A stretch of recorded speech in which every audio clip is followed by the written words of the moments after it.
ዱላ ይዞ ትጥቅ ይዞ በመንደሩ እንትን የሚለው የኢትዮጵያ መከላከያ ሰራዊትና የጸጥታ አስከባሪዎች አስቀምጥ እምቢ ካለ በጥይት ማለት ጊዜ ያዋጅ ነው። ከኢትዮጵያ ወዲህ ምንም ነገር ዋናው እባብ ባለፈው ወገቡ ነው ተመቶ ሸሽቶ እዛ ድንጋይ ስር መቀሌ ሄዶ የገባው እሱ ላይ መንግስት እኔ አሁን ዝርዝሩን አልናገርም ይቻላል ደንበኛ ቅር ተደርጎ መመታት አለባቸው። አንዳንድ ደግሞ ይሄ አክቲቪስት ነኝ የሚል የአረብ ዲቃላ ሁሉ ገንዘብ ከዛ እየተቀባበለ እንትን የሚል ይሄንን ፍርዱን ቶሎ እንትን አድርጎ እንትን ማለት ነው። ለወጣቱ ደግሞ ትልቁ ትምህርት ጀዋር አደት ጀልቀበራ ሃንጋራ ከነ ኤጋጅሩ ሞቱማል ዮምኑ ጋፈተኒ ኤጉምሰ ረመዳፊ ኤገሙ ቀበየተኙ ጋፈተኒቱ ጀዋርሞ ኤጉምስ ነወርባችሳ ነኤጋጄኑ ጋፈቴ ጅራ ኑይም ከነ ኤጋጅሩ ማሊ ፈካታ ከናኒ አከንታኒ ወልቄቁ በርባን ኑቱ ሚዳሙ ደንዳአ ጀዴ አወል መጋፈ ገሌራ ካሴ ኤጋ ከንጅሩ ኑይ ኤጉድ ዋምት ኢሰጫላስ ዋባዬ ካሱ እንደንዳ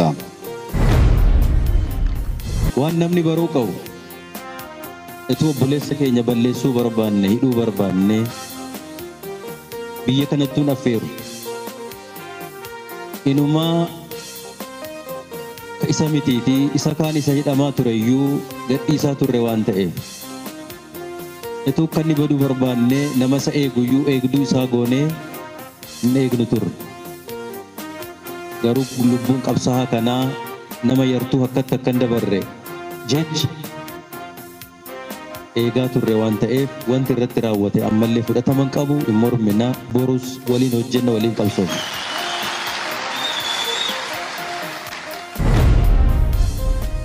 dogongorri uumamee jira dhageen jira isa ammas hin kaasu jecha koorratti ani waa fayyadameen jira namoota biyya iskoortii qabdan jedheera waa yadattan iskoortii biyya keenyatti jimmatti goommaa shanaffaa jechuudha mbeetu miti as akkasi miti edaa biyya Jawaar faa iskoortii jechuun eegumsa jechuudha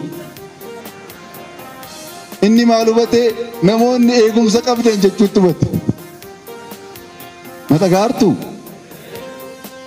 garuu osooma jedhameyyuu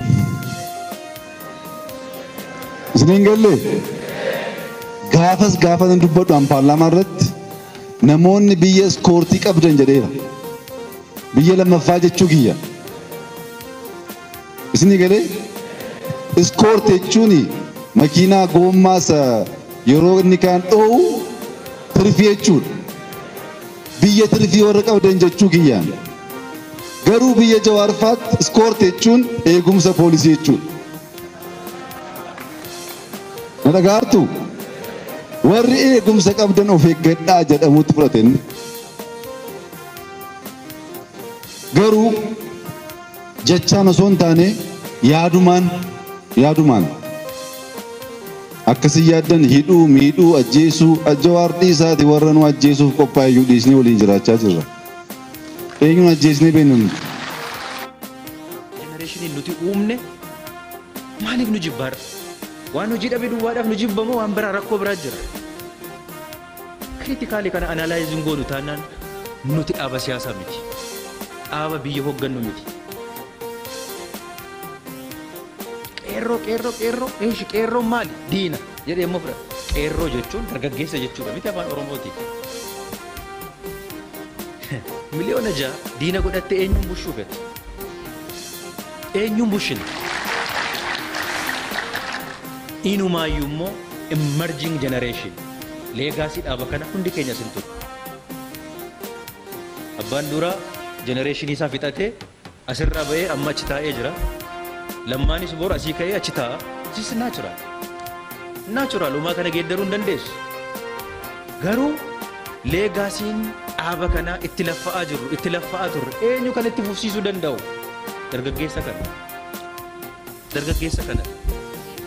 dargaggeessa kana lafaa dhufaa jiru legacy dhaaba kana nu irratti itti laffaane kana fuudhee deemu kana bakkee keessa keessee qaama wahiif laattee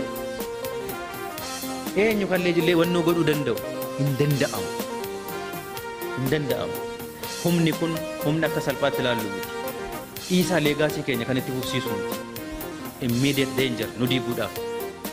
Nu fuuldura dhaabbatee rasaasa nyaachifamee jiru. Dhuka'uudhaaf kan qophaa'ee jiru yookiin si ajjeesuudhaaf yookiin si madeessuudhaaf rasaasa wannoo nyaachifamee jiru. Kan akkamittiin deebisneet humna misoomaa humna keenya gooneet hojjechuu dandeenyaan itti yaaduu qabna dhaabbanne.